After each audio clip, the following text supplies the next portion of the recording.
In our most recent blog post, we put together an article highlighting the 6 things that every seller should know prior to selling their home.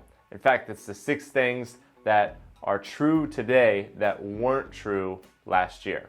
In this video, I'm going to talk about the 3 things that you should know before selling your home here in Roseville. Hey everyone, I'm Geoff Goolsby, and today we are talking about the things that you need to know before putting your home up for sale in Roseville. And if you're in the market to sell your home and you need some help, you want help navigating through things, you want help knowing where to get started first, maybe you want to know how much your home is worth and what's happened to the value of your home in this market, feel free to book a quick intro call with me. This is a virtual call. All you have to do is click on the Calendly link in the description below and click a time that works for you for us to get together so that we can help put a plan together for you. Our team would absolutely love to help, so go ahead and schedule your time. But for now, let's dive into the content. The number one thing to know, and you probably already do, is it's not as seller-y of a market as it was 3 months ago. But it's not a buyer's market either. It's still a seller's market. We still have just enough inventory to meet the demand of home buyers.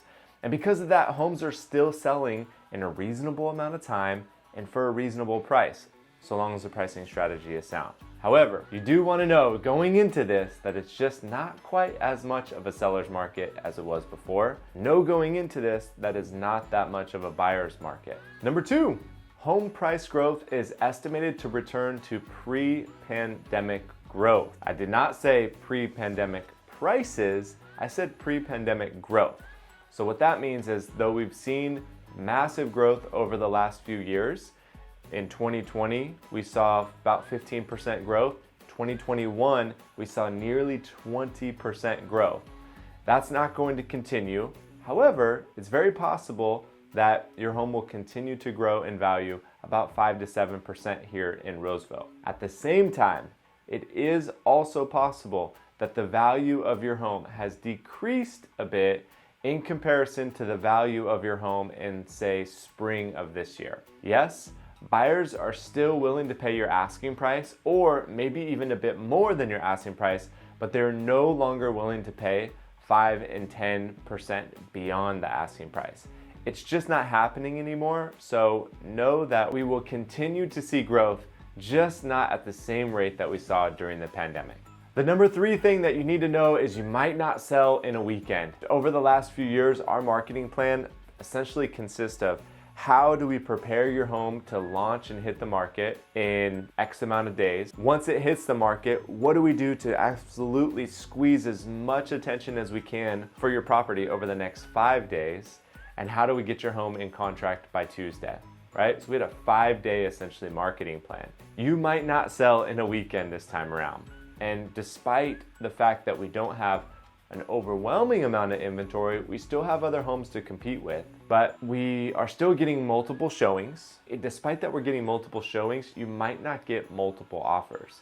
In fact, if your home is really nice and it's priced well, buyers might actually shy away from making an offer in fear of not wanting to have to pay over asking price, because the buyers, for the most part, are listening to the headlines in the news and hearing about the slowdown in the market. They're optimistic and hopeful that they're gonna run into a buyer's market, and a lot of them are a little bit gun shy on making an aggressive offer.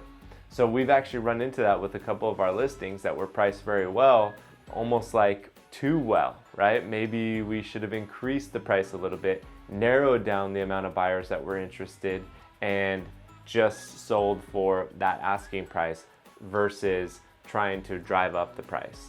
The pricing low, too low right now, there's a little bit of danger there. So because of that, the message that your agent conveys to buyers or buyers' agents is really important if you want to sell your home for your asking price or more. Okay, those are the top 3 things that you need to know about the market today and going into the future that weren't necessarily things that were true about the market in Roseville last year or the year before. In 2022, the housing market in Roseville is still incredibly active, which means if you're looking into buying or selling a home in Roseville, now is still a great time to jump in. You can contact me directly using the information in the description below. You can book one of those virtual consultations with me. We call those strategy sessions. So if you want to talk about real estate, plan and a strategy put together, go to the link and book a strategy session with me. Or if you just want to consume more content, learn more about real estate, learn more about your options and some different strategies that you can use to win, check out our website at thegoolsbygroup.com to see those latest articles, blog posts, and also properties that we post. Thanks for watching. I'm Geoff Goolsby with the Goolsby Group. It's my mission to help people win in real estate. Reach out to me if you want to win as well.